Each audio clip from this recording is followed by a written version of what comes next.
Good morning. We are in the scriptures together, studying the Word of God each morning to get encouraged and strengthened before we start our day. And today we're looking at chapter 2 of the Gospel of John, this first miracle that Jesus did when he turned the water into wine, the wedding in Cana. On the third day there was a wedding in Cana of Galilee, and the mother of Jesus was there. Now both Jesus and his disciples were invited to the wedding, and when they ran out of wine, the mother of Jesus said to him, "They have no wine." And Jesus said to her, "Woman, what does your concern have to do with me? My hour is not yet come." And his mother said to the servants, "Whatever he says to you, do it."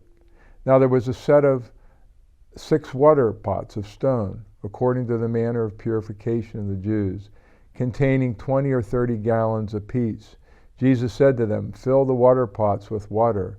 And they filled them up to the brim. And he said to them, "Draw some out now and take it to the master of the feast." And they took it. And when the master of the feast had tasted the water that was made wine, and did not know where it came from, but the servants who had drawn the water knew, the master of the feast called the bridegroom. And he said to them, "Every man at the beginning sets out the good wine, and when the guests have well drunk, then the inferior. You have kept the good wine until now." This beginning of signs Jesus did in Cana of Galilee and manifested his glory, and his disciples believed in him. After this he went down to Capernaum, he and his mother, his brothers, and his disciples, and they did not stay there many days.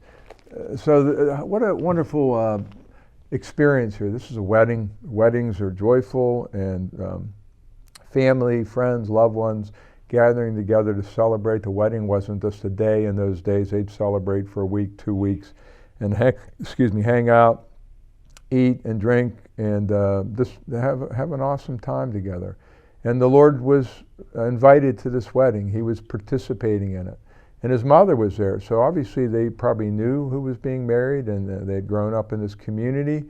And so the mother of Jesus comes up to him and obviously knows he's a miracle-working son, and he's also God incarnate. She tells him, "Hey, there's a problem. They don't have any wine."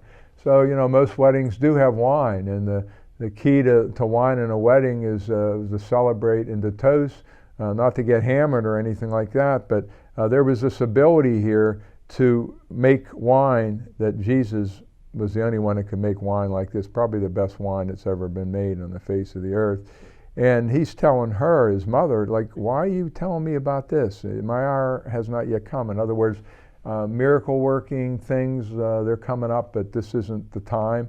And his mother knew something about their relationship, because if your mom asks you to do something or asks for help, what are you going to do? Say no? I mean, I don't think I've ever said no to my mom, even if I didn't feel like doing it or didn't want to do it. And that's the way our relationships are. And there's a special tenderness with Mary and Jesus. And she just says to the servants, "Whatever he says to you, do it." So she had the confidence that he was going to follow through and take care of this problem, which he did. So he gave them direction what to do specifically, told them how to fill the pots of water up to the brim. Each one had 20 or 30 gallons apiece. That's a lot of wine. A lot of people must have been there.